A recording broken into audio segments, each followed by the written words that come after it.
Nocturnal enuresis, or bedwetting. This is an introduction to the subject as well as some points to consider in the first consult. Okay, so as a general introduction to the topic of nocturnal enuresis or bedwetting, we'll just quickly look at some of the three main reasons often cited to be sort of the causative factors for the bedwetting. The first factor is, of course, polyuria, which is the production of a lot of urine. And this can relate to water intake as well as a variety of other more significant causes. The second is the detrusor muscle overactivity.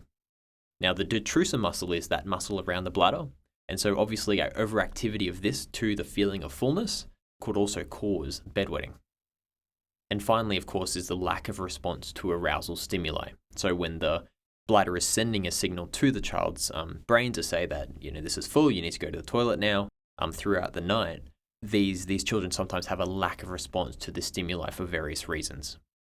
And more recently, there has been a finding that there has been an issue with circadian rhythms. So these are the rhythms of your body that are set by your endogenous clock and the peripheral clocks and that sort of thing.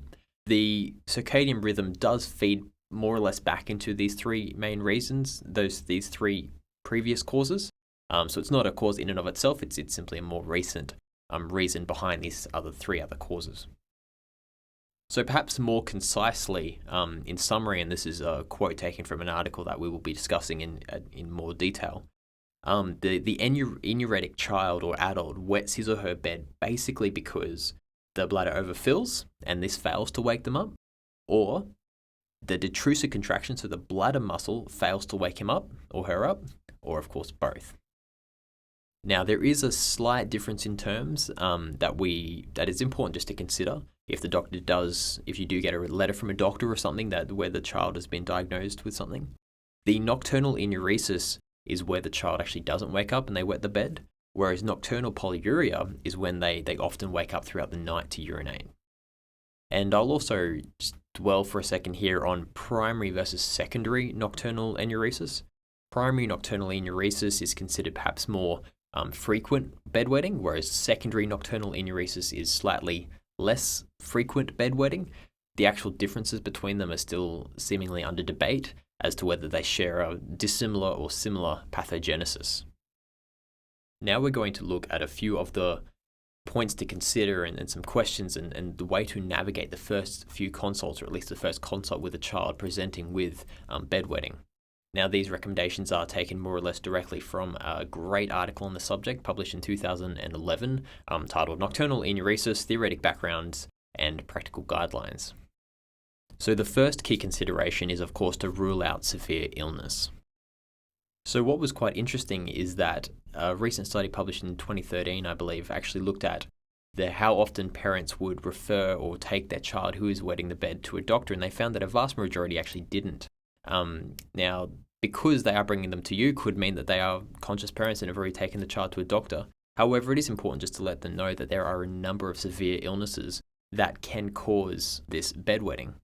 Things like diabetes, for instance, and things like a urine dipstick test is a great way to rule out a number of these things, but obviously a doctor is the best at doing that. So it's good to always consider referring them to a doctor just to rule out any serious causes of the bedwetting.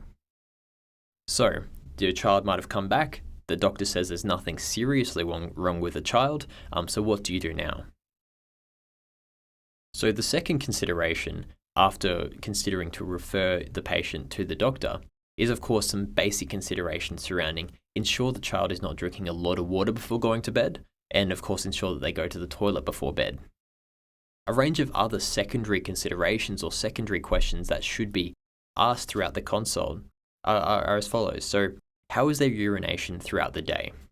This could tell you a lot about their bladder activity, whether they do have muscle overactivity. If they're finding that the urine or the voiding is weak, or they're straining to urinate, or if they're urinating small amounts versus large amounts, can all influence how you will approach the case. Are they constipated? Constipation has been found to be a cause of bedwetting. Is there any nausea, fatigue, weight loss, or growth problems? These will probably have been picked up by the doctor. Are they deep sleepers?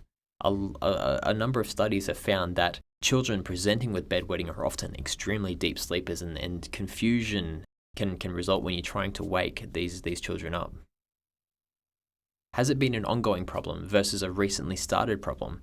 It was interesting that some behavioral changes from when toilet training is finished to when bedwetting is started could influence the onset of bedwetting. However, if it's been an ongoing problem, whether they've never actually been able to be trained to hold their bladder throughout the night, then this is a different problem again. Are there behavioral issues? Things like ADHD and memory problems have been reported in children with bedwetting. Does the child have a regular sleep-wake cycle? As I mentioned earlier, circadian rhythms do play a role in bedwetting. The best way that you can approach this sort of problem is simply to ensure that the child does have a regular sleep-wake cycle to rule out any unnecessary changes or circadian misalignment that may be influencing the bedwetting. Do they snore? Things like obstructive sleep apnea have been discussed in Henry's sleep book, and they certainly have an influence on bedwetting. And of course, did it coincide with the end of the toilet training? And this relates more to what we were saying before, that there have been factors which occur when a parent does stop toilet training their child. Basically, throughout the toilet training process, the child has a lot of reinforcement and positive reinforcement about their toilet training. However, when this period of time finishes, the child no longer gets this positive reinforcement every time they go to the toilet. And so they could actually learn to hold their bladder because it's not so important. And this trains their body out of knowing when to need to go to the toilet. However, we'll probably do another session on this. So to return to the few points that we mentioned in the introduction, nocturnal enuresis is generally considered to be caused by a couple of factors. Some questions surrounding these factors. Polyuria. Do they drink a lot? Are they producing too much urine? Detrusor muscle overactivity. Do they void often? Do they void a small amount often? Or do they void a large amount infrequently? Or something else? Lack of response to arousal stimuli. Are they deep sleepers? Are they difficult to wake up? Circadian rhythms. Do they have a regular schedule? Finally, some psychological aspects. Bedwetting can be a serious influence on the child's self-esteem. There can be two ways that a child can approach this. One is that they care about it. How does the child feel about it? It's important to be aware that the child may feel very self-conscious of this problem. Alternatively, you could find that perhaps they don't so much care about it.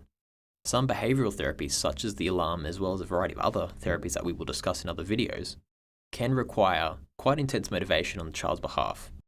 So does the child have enough motivation to engage in some of these behavioral therapies?